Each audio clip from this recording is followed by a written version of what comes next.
Hey man, how's it going? Good, good. Yourself? Also, very much so. Happy to have you here today. Today we have SirGog, or how some people in the community refer to him as Sir Pog. And we're going to talk a little bit PoE today. But first, I have to kind of ask about some of your oldest videos. You have a ton of videos, first up, 1,400, an absolute grinder here. But you started out with MTG. What's up with that? Do you still play? Yeah, I went off Magic the Gathering a few years back, probably the sort of era of Eldraine, a little bit after that. That was when I finally walked from the game. It had been something I played a lot because I'm a bit older than a lot of PoE players. I'm in my early 40s, and I remember playing MTG way back around the start of 4th edition, so talking 1995 era.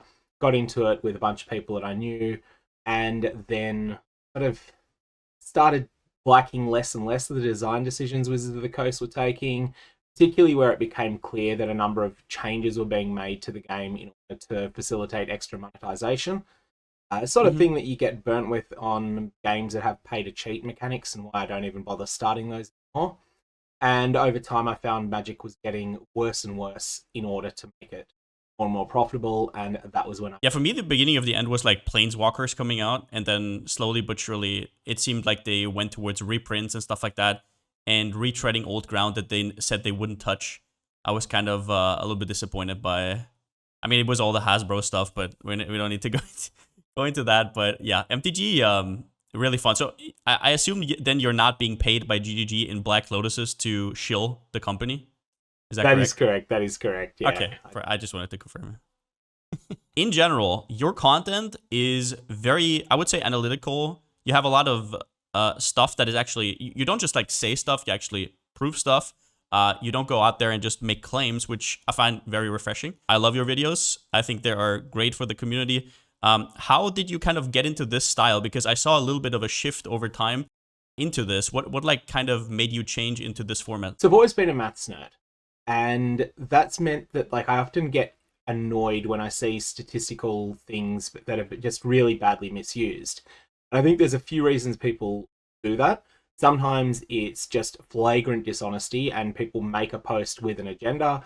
Saw that with a very high profile post. I feel like it might have been Sanctum or Calandra League, where someone claimed that they ran literally thousands of harbingers and got the same number of mirror shards as fracturing shards. So that was done as a market manipulation. The person had clearly bought up the market of fracturing orbs. Then they went and made this false claim that they're rarer than they are, and as a result, they ended up making a whole bunch of currency out of it.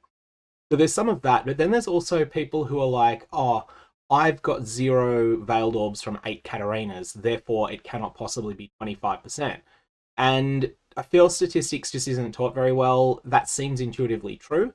People can look at that and say, oh yeah, that makes a lot of sense. But actually it's not yet proven that Katarina's drop rates what they are, but the veiled orb just having 0 from 8 doesn't even rule out that you could have had a 40% drop rate, much less 25%. So Mm-hmm. that's something that just personally annoys the maths nerd in me. It's kind of like if you want to make me mad, there's that old 50-50, you either get it or you don't drop rate meme. Those sorts of memes end up always, that one's obviously intended as a joke, but it's disproving a lot of that stuff is useful, I find. One thing I recall actually from a previous game I'd played, I don't recommend this game anymore because it's gone really pay to cheat since, but I used to play Dungeons and Dragons online back when that was a good game, and there was a massive community testing effort to work out some of the weapon procs that existed in the game. Some absolute legend reverse engineered exactly how the lightning strike proc in that game was working, and worked out that it was exactly a 2% proc rate, and they worked out the exact dice that were used for all the damage on it. And I remember just reading this and thinking, hey, this is fantastic. And nowadays, probably don't go quite as far as Vanchalar did on the old Dungeons and Dragons Online forums, but it's sometimes I'll do similar things. And it's stuff I find interesting myself, and stuff that not many other people are doing except in Poor Fishwife's community. And none of them really communicate a lot of it to outside their own community. I think to your point about people misrepresenting stuff, very often I feel like you're totally right. It's not really malevolent. It's more like just not knowing about sample size and like variance is I think the biggest one. Usually the way I do like a litmus test is to ask people if they think they're unlucky if they lose a 50-50, or if they're like what does unlucky mean for them, right? Oh, can I give you a test that I use on that? Yeah. If you want to demonstrate to people just what RNG is like, ask them to do this little experiment. Ask them to flip 100 coins and record the heads and tails, or alternately, they can choose which of these two they do, make up the results of 100 consecutive coins. Now, when they give it to you, have a look through it, and if you find that the longest string of consecutive heads or consecutive tails is 7 or 8, it's probably real. But if it's more than 9, or if it's less than 6, then it's almost certainly fake. Most people who will fake their 100 coin flips will not even put a single string of 6 in a row that are all flipped the same way. Yet the vast majority of the time that you actually do 100 coin flips, you'll have at least one string of 6. And actually strings of 7 are common too. Yeah, you would have the outliners, yeah. Yeah, totally. Interesting. So in terms of like your approach to news, do you think like this is something that you will also be doing in stuff like PoE 2? Are you interested in covering other games? Are you like a GGG nerd, or are you more of like a PoE 1 only kind of thing? Or are you open to the possibility? I'm definitely hyped to do it for PoE 2. One of the things I've found so far is that the videos I've done on PoE 2 haven't done well, and I'm not sure why exactly that is. But I do intend to cover it once we get to an actual spoiler season for PoE 2. The ones I've done on isolated teasers have generally been some of the lowest performing videos I've done. And that's something that I'm then like, okay, I don't want to have too many of these in a row unless there's significant. Then, of course, I will do something. And I feel like there's going to be a lot of crossover between PoE 1 and PoE 2 player bases, but they won't be exactly the same individual. Yeah, interesting you say that, because I actually think right now there's very little overlap, funnily enough. I think PoE 1 players are some of the least hyped people about PoE 2. All the PoE 2 videos I did also had very low, like YouTube was not really pushing it. Like whoever watched it, it had good watch time, but it wasn't really being pushed. And that's because we're PoE 1 channels, right? As soon as we kind of dabble out of that space, even if it's PoE 2, that just kind of tells me that it doesn't have as much overlap as we might think, at least right now, maybe closer to release. Well, you mentioned that you had a high average view duration. Do you have a low click-through rate on those videos? Yes, exact. That's what I usually mean when I say, yeah, exactly. It doesn't really get shown, but yeah, it's like a cycle, right? Like obviously one feeds the other. But yeah, for example, the talkative try video we did recently, I saw that like most people told me they did not get it even in their inbox, right? So it's like, yeah. So aside from your content that you cover on your channel, what are you passionate about in PoE? What do you like to do in game? For people who don't know SirGog, sorry, you don't make much gameplay based content. You used to make more, but nowadays you're almost exclusively news, right? So I would just like to know a little bit behind the curtain. Sorry. Yeah, so I do make some build related stuff that I tend to be like, there's people who hyper focus on builds. They put a lot of work into it. My experience is that build content is an enormous amount of work to do well, and I don't want to do a half-assed job. So that's something that is quite difficult to get right. Ultimately, doing a build guide well can be 60 to 100 hours work. And my experience, that tends not to, I tend not to get results that are commensurate 60 to 100 hours work. I don't know if that's different for you, but that's generally my case. One thing that I find that I really do like doing, there's a period in your progression in character power where you're still struggling with content, and I have much more fun in that period than I do once you've gotten a build together that's able to smash everything. And you'll notice if you were to have a look at my main character in League, there's a number of upgrades I could easily afford. Like I'm sitting on over 300 liquid divines in my stash currently, and that's just the divine orbs. That's not considering anything else. And yet I'm still using some pretty dumpster tier gear.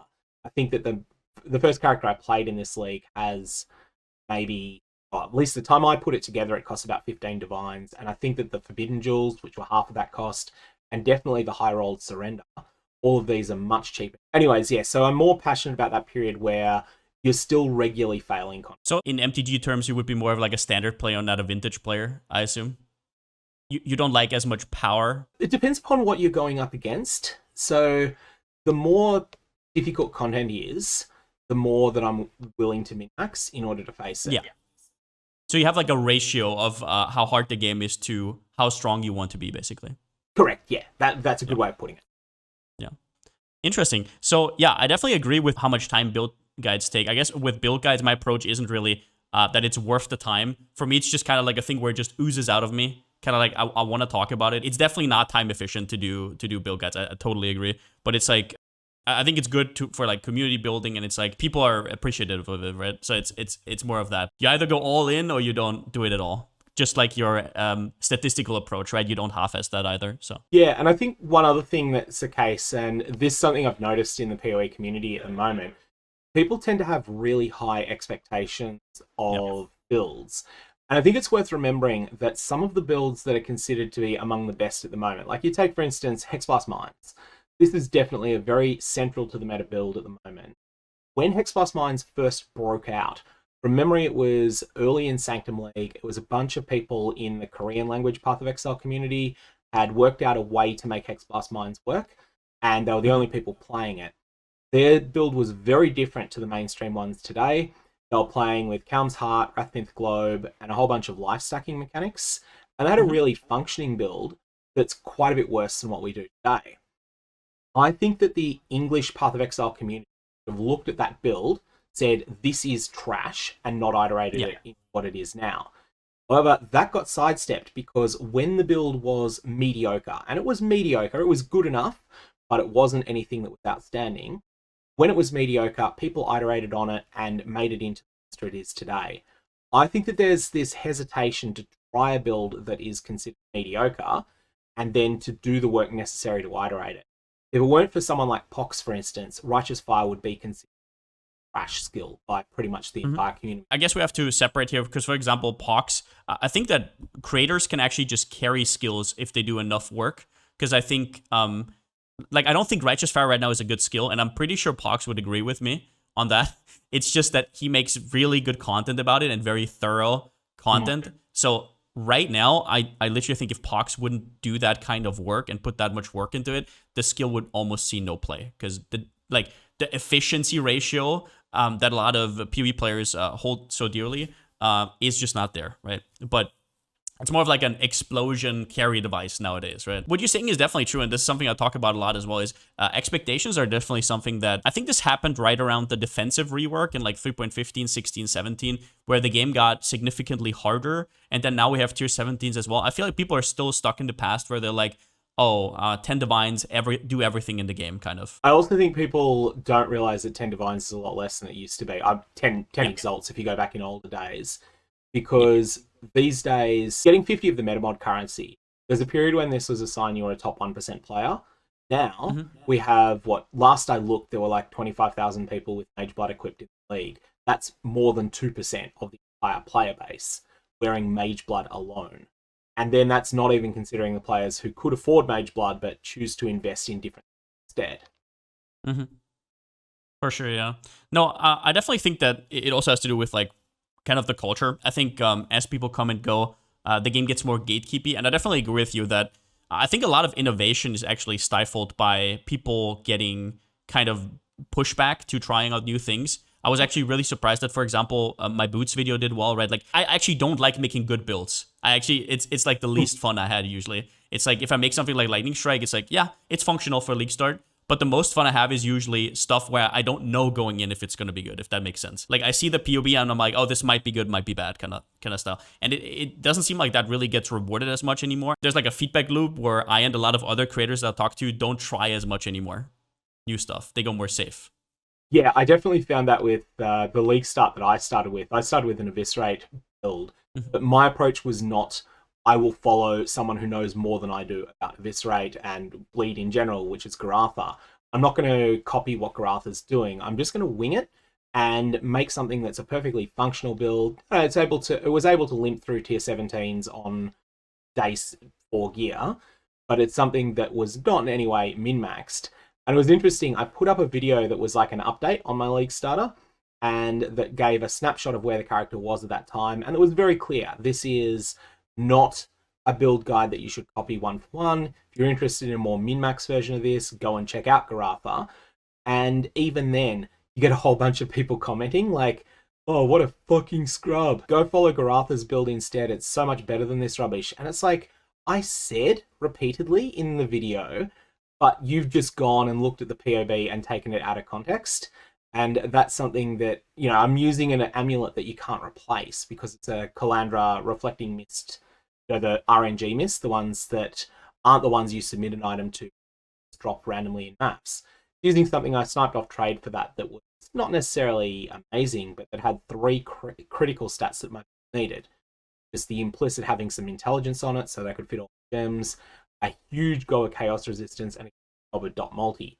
Also had some drawbacks on it as well. It had negative life recovery, which was painful. But this was something that was a piece that anyone trying to replicate my character couldn't replicate. And even then, you start getting those sorts of comments, and it's like, hang on, you obviously haven't listened to anything that's been said. And I hear that a lot about people who focus more on build guides.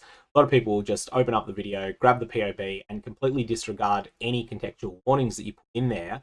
Then they'll call a build bait because you've said openly, this has weaknesses X, Y, and Z. And the person's just completely ignored that and then complains, oh, it's got these weaknesses that no one ever told me about, when you've said that very openly in the first video. Yeah, disclaimers don't really work, at least not with the PoE crowd, it seems like. And that's a thing that you kind of, it's kind of the thing where you can close your eyes and kind of like be annoyed by it, or you can just take it as a fact, right? It just is what it is, and the landscape just kind of is what it is. So you have to kind of like build your content around that. It's like the same with me. Like at the start, the content creator curse, like, which is very annoying. Like whenever you put out a video, everything inflates, right? And then people think your work is mute because now all of a sudden it's not cost efficient anymore to do, right? And that's just a thing that you have to kind of cope with at some point as well, right? Like it's the same thing that you said where people misinterpret you, they don't watch. Like there's certain rules that you just have to kind of accept. They're just forces of nature, I guess you could call them.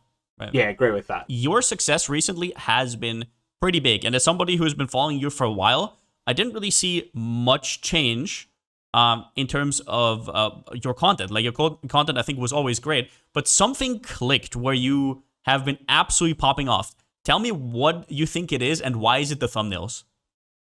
Oh, the thumbnails. It was funny. It was discussing with you, Lolcohol, a couple other people, just meme thumbnails. And I was like, okay, let's just throw a meme thumbnail up and see what happens. And it did ridiculously well. So I was like, okay, let's do this again. But it's interesting you say that it looks like from the outside that this has been my best couple of months ever. And whilst it has been good, it's worth noting that like July was my best month, except for the time that the YouTube algorithm kind of broke in my favor. That was back when live streams were broken, like when YouTube's algorithm was misinterpreting people doing live streams. It was just like giving them a huge amount of extra credit. So you talked about that, yeah. You were actually one of the reasons why I wanted to try YouTube streaming. I remember a video where you showed your stats on reading patch notes, and you had like 400k views. I gave a broad strokes figure as to how much it made. I didn't give the exact amount because you're never clear as to exactly what you're allowed to do with the YouTube various analytics, what they consider to be confidential, what they don't. But broad strokes, it was comparable to what I paid for my. So what do you think changed? Like, do you think anything changed in particular? Is it just hard work over time, and sometimes like it makes click and the algo is in your favor, or did you do anything in the back end? Did you change anything about your content that maybe other people wouldn't notice? I spend a lot more time editing now. I'm not an expert at video editing, but one of the things that I used to have a lot of problems with was audio. I still don't think it's flawless or anything like it. You know, you're still limited by operating from a single room warehouse rather than being in an office that has a perfect acoustic environment or any of those lines.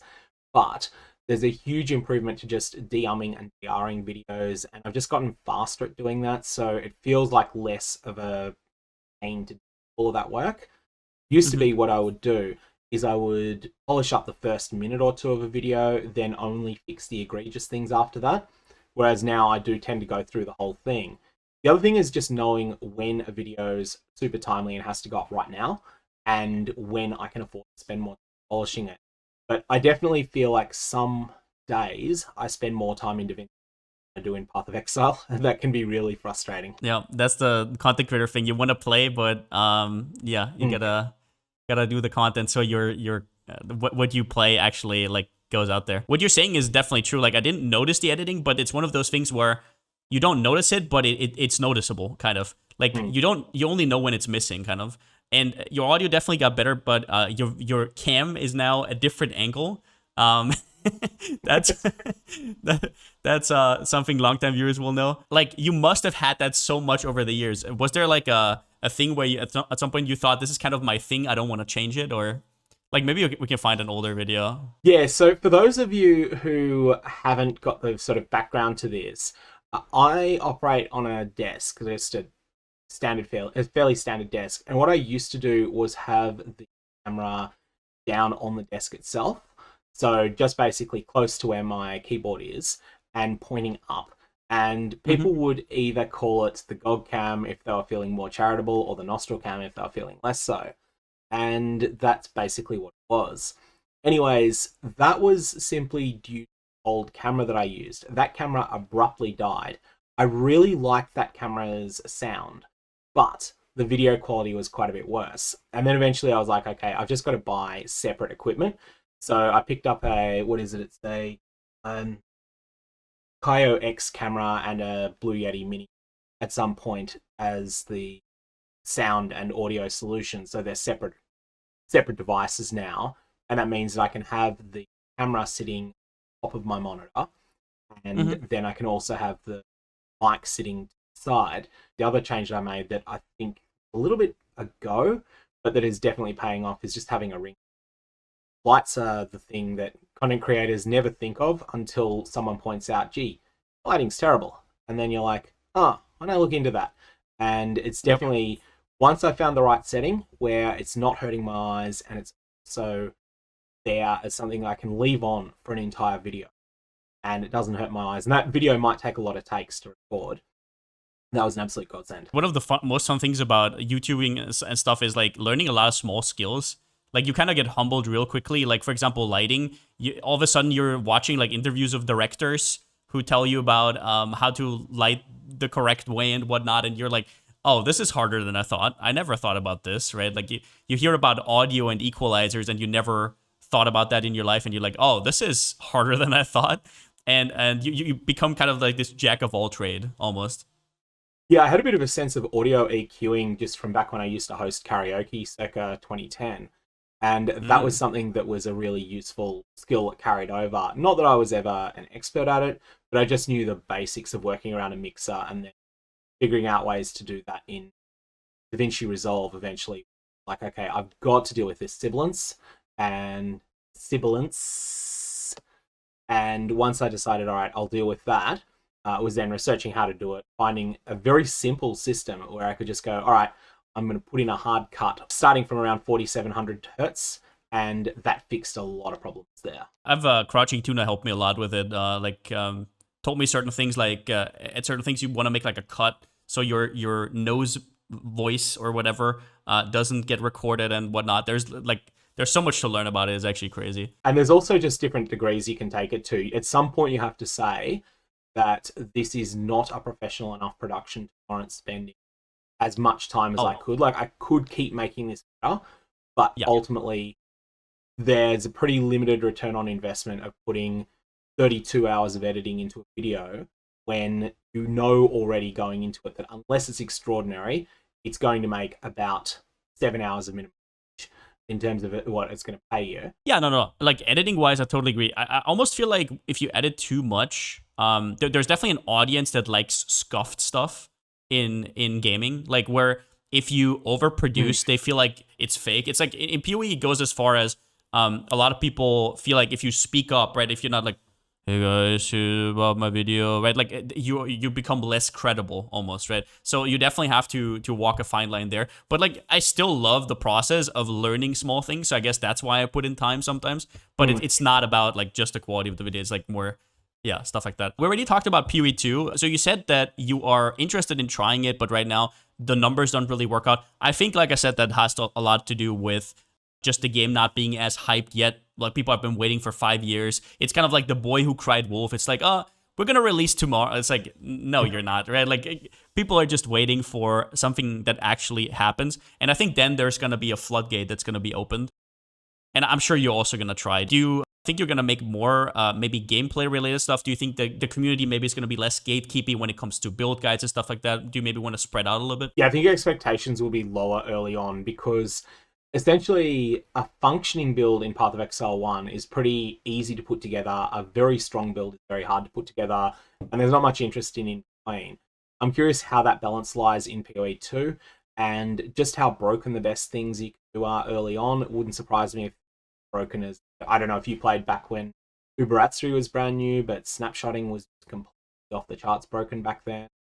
It'll be interesting to see whether that's the case in PoE 2's early days or not. Then there'll be a whole lot of broken things to discover. There'll be just a whole lot of new things to discover in general. So many things will work differently. Crafting in particular is something we don't know all that much about, but things look like it's totally different as an experience to PoE 1. Much less deterministic, much more a case of adapting your crafting flow as you go. And in that sense, there'll be elements that are sort of like recombinators can be, but recombinators in an environment where there's multiple positive outcomes. Crafting is an interesting one, I guess. I'm really looking forward to a more, after playing Last Epoch and Torchlight Infinite, I'm really looking forward to a more streamlined crafting experience, I'm not gonna lie. As somebody who's been, I mean, you've also been playing forever. So for us, right, getting drip fed this information over time, it's a lot easier than somebody who gets thrown into it and has to learn everything at once. Like crafting related stuff, I really feel like I would like to see a lot easier version of what we currently have. Like I sometimes sit there on stream and I'm like doing all this math and like looking at spreadsheets and whatnot, and I'm like, if somebody comes to my stream who's never played this game before, they're probably just gonna leave, right? It's like, what am I doing here, right? Like this is, and then I have to make item bases for 3 hours to have a chance at my recombinator and whatnot. And before we had the trader like Faustus, it was so annoying to buy small stuff in between as well, right? So I really hope PoE 2 is going to iterate on that and make it still complex, but not as frustrating, kind of. The way that I would put this actually is that trade and crafting is always PvP, even when it doesn't look like it.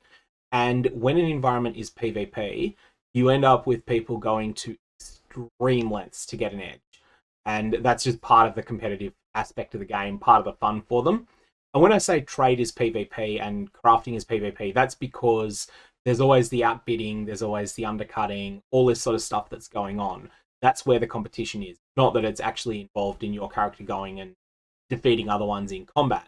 It's you as the player trying to defeat other people in the market and trying to make things cheaper than other people can so that you can get the huge advantages of having the best crafting strategy for a period. Now, with that in mind, I think that the game remains as big as it is now. Mass production crafting is still going to be really efficient, and that's going to be something that people will every little edge they can get. And so I think that we will see lots of complexity unless grinding your games really pull back what's possible. And I don't know they're really willing to do that because their player base will riot. Oh yeah, for sure. Although, like you said, I think there's going to be a whole new player base as well. I think a lot of PoE 1 players are probably not going to enjoy the game. Rightfully so, right? Maybe, like, I feel like a lot of PoE 1 players aren't necessarily gamers. They're like more, I'm going to play PoE 1 for 3 weeks, burn out, and then I go back to IRL, right? And do IRL stuff. I guess talking about the game kind of evolving over time, like I remember, I mean, I think you've been playing for longer than me. I started in Warbands, which I think was like 2.1, 2.2 or something like that. Did you play in beta? I started playing very, very close to 1.0. So very close to when Dominus was added to the game. Yeah. So you still remember how rough the game was at the start and how less complex it was than today. You could still see like the inklings of somebody who wanted to, like a gaming company that wanted to do a lot, but there wasn't as much there. That the seeds were kind of planted, but it wasn't as complex. I wonder if PoE 2 is going to have the same approach, and I wonder if a lot of people at first are going to dismiss it, kind of say, oh, it's a less complex version of PoE 1, and then over time it's going to grow just as much. Because like what I know from GG over the years is I don't think they can help themselves when it comes to stuff like that. I think they just are like that. That's just what their games are going to evolve into. So you're familiar with the term complexity creep that Mark Rosewater, one of the Magic designers, talks about a lot. And so for those that aren't familiar with this term, it's the idea that over time, more and more systems get added to a game that just add to the level of complexity in the game, and it is something that they try to manage in various ways, but sometimes the games just embrace it. And Path of Exile goes much closer to the just embrace it end, although some mechanics do get removed. But one of the things that I think that Path of Exile's going to do is make it so that in Path of Exile 2, they're going to make it so that various crafting methods only work on certain item slots. I remember hearing this. I can't give you a source on where I heard it. For instance, it might be that fossils are only able to be glove slot. And I think this is a really intelligent way of fixing this, because if you're someone who is playing the default mode of the game, i.e. trade enabled, you're going to be able to learn one or two aspects of crafting in a lot of depth. You might be an expert in fossil crafting, making best gloves around. Then at the same time, you only have a very passing knowledge of some other crafting methods, say recombinators, if they're still around. So you end up in this situation where you can make a whole bunch of gloves, and you can make them more efficiently than other players can, and you can trade them. But then at the same time, you just don't know as much about creating the process of creating a good chest armor. So you just don't bother with that. You then trade for those items. If you are someone that's interested in learning every aspect of the game roughly at an equal level at the same time, probably going to play in solo self-found, which of course being a hard mode, it's more limiting on what you can do without knowing a lot of information. And so I think that's something that is going to help there. I think there's a couple of things about Grinding Gear Games' business model as well that push them towards having a high degree of complexity be a good thing for them. Because you compare, say, Blizzard to Grinding Gear Games. Blizzard's business model is to splash a huge amount of cash out into advertising and then use that in order to get initial purchases of their games. Whereas Grinding Gear Games' business model is very much like, okay, we're not throwing money at advertising. Instead, we're going to rely upon having content creators be the primary source of advertisement for the game. We're going to try and get everyone onto Twitch at the same time so that we're at the top of the Twitch charts when we're making our expansion announcements. And we're also going to try and cultivate this environment where there's maybe 15, 20 people who are playing the role Kripparrian played for Path of Exile back in 2014. And that is be someone that's a fairly known figure that can bring people into the game just by virtue of having a big stream. And one of the things that is very important for that business model is they need to cultivate the interest of people who play the game a very large amount. And that's something that I think means that their business model rewards more complexity compared to something like Blizzard, where it's like, okay, we'll just throw cash at that problem instead. Oh yeah, for sure. And you also get a more dedicated player base that way, because if you want to be good at PoE, you kind of have to live in it. And now you're making these people that are basically free marketing agents for your game, right? Because if that's where you live, you're also going to talk about it all day, right? So yeah, as you said, that's kind of like the free-to-play model, and I don't think that's going to go away in PoE 2. That's going to happen out of necessity, is basically what you're saying. Yeah, I mean, not necessarily just free-to-play. There are free-to-play games. Like the number of times that I get emails in my spam that my spam filter eats from various market-leading mobile games. Oh yeah, sure. That mobile games, yeah, sure. Yeah, that I just end up going, okay, I'm just going to ignore you. But there's a whole bunch of those that pop up every now and again. But it is that sort of marketing through cultivating a dedicated enfranchised player base is something that's quite unique.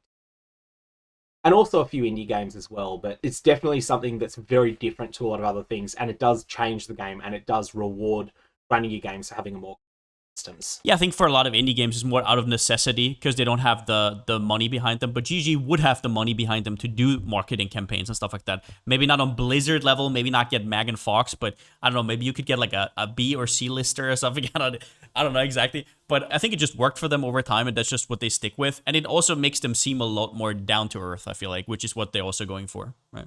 Yeah, I agree. And like this is a complete tangent, but one thing I think there's a bunch of things Grinding Gear Games could do marketing-wise that wouldn't break the bank.